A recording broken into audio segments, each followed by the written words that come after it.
బీజేపీలో జోష్ పెరిగింది. 2 ఎమ్మెల్సీ స్థానాల్లో బీజేపీ పాగా వేసింది. ప్రస్తుతం మనతోని కేంద్ర సహాయక శాఖ మంత్రి బండి సంజయ్ గారు ఉన్నారు. వారితో మాట్లాడదాం. అన్న చెప్పండి, 2 ఎమ్మెల్సీ స్థానాల్లో బీజేపీ పాగా వేసింది. దీన్ని ఎలా చూస్తారు? తప్పకుండా ఇది కార్యకర్తల విజయం, మేధావి వర్గం విజయం. కాబట్టి ఈ విజయాన్ని ఓటర్ మహాశయులకు, అదేవిధంగా కార్యకర్తలకు అంకితం చేస్తున్నాం.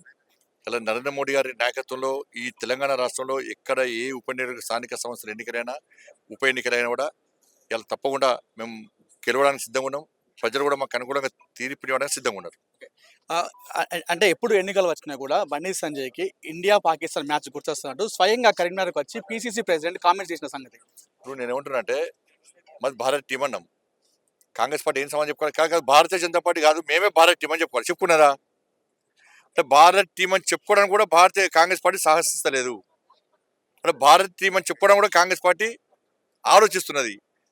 కాబట్టి నేను ఇండియా పాకిస్తాన్ మ్యాచ్ అప్పుడు ఎటువంటి ఉత్కంఠమైన వాతావరణం సాగిందో ఈ ఎన్నికలు అట్లే జరుగుతున్నాయి. ఇండియా పాకిస్తాన్ మ్యాచ్ లెక్కనే జరుగుతున్నది. భారత్ టీంగా వస్తున్నామని మేము అన్నాం.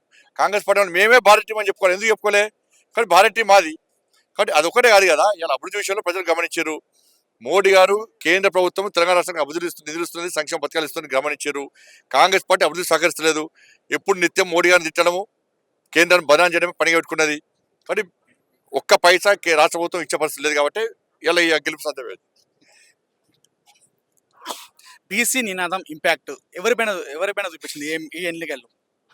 ఇలా బీసీలైనా, అగ్రవర్ణాలు, పేదలైనా భారతీయ జనతా పార్టీకి అనుకూలంగా ఉన్నారు. ఇవాళ 10% ఉన్న ముస్లింలను బీసీలు గుర్తిస్తే బీసీల పరిస్థితి మేము అదే వాదించినాం.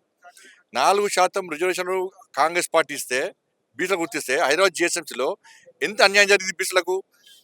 ఇవాళ కాంగ్రెస్ పార్టీ ఇలా 10% ఉన్న ముస్లింలను బీసీలు గుర్తిస్తే ఇలా ఉద్యోగ ఉపాధి అవకాశాలు బీసీ యువతి యువకులకు ఎంత అన్యాయం, ఎంత ఘోరమైన అన్యాయం జరుగుతుందో మేము ప్రశ్నించినాం.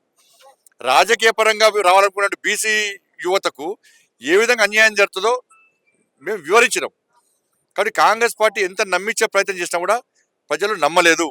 భారతీయ జనతా పార్టీ మా కోసం ఆలోచిస్తున్నది అని చెప్పి భావించినటువంటి బీసీ వర్గం అంతా కూడా భారతీయ జనతా పార్టీకి అనుకూలంగా ఇలా తీర్పునిచ్చింది.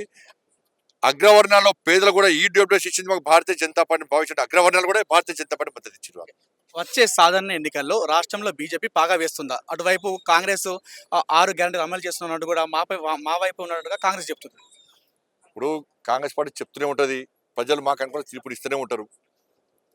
ఎక్కడ ఉప ఎన్నికలు జరిగినా, స్థానిక సంస్థల ఎన్నికలు కూడా ఇదే విజయ పరంపర కొనసాగుతుంది.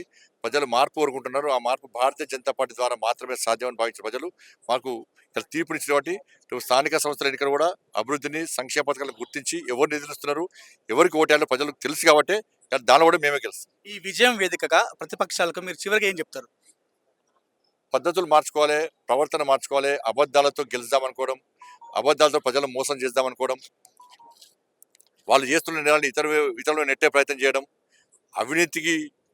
అవినీతి రహితంగా పాలన కొనసాగించాలని ఆలోచన లేకపోవడం, ఇవన్నీ గుర్తించాలి. ఇప్పటికైనా వాళ్ళ పద్ధతి మార్చుకుంటే ఇంతవరకు ప్రజలు సహకరిస్తున్న విషయాన్ని గుర్తుంచుకోవాలి. ఇది మొత్తానికి ఈ ఎన్నికల్లో అంత విజయం కూడా కార్యకర్తలు, భారతీయ జనతా పార్టీ శ్రేణులు కలిసికట్టుగా ఈ విజయాన్ని అందించినట్టు కూడా బీజేపీ నాయకులు, కేంద్ర మంత్రి బండి సంజయ్ చెప్పిన పరిస్థితి. రాబోయే స్థానిక సంస్థల ఎన్నికలు కావచ్చు, మున్సిపల్ ఎన్నికలు కావచ్చు, వచ్చే సాధారణ ఎన్నికల్లో రాష్ట్రంలో బీజేపీ పార్టీ బాగా వేస్తున్నట్టు కూడా కుండా బద్దలు కొట్టిన విషయం. కెమెరా పర్సన్ కుమార్తో అనిల్, సుమ టీవీ, కరీంనగర్ నుండి.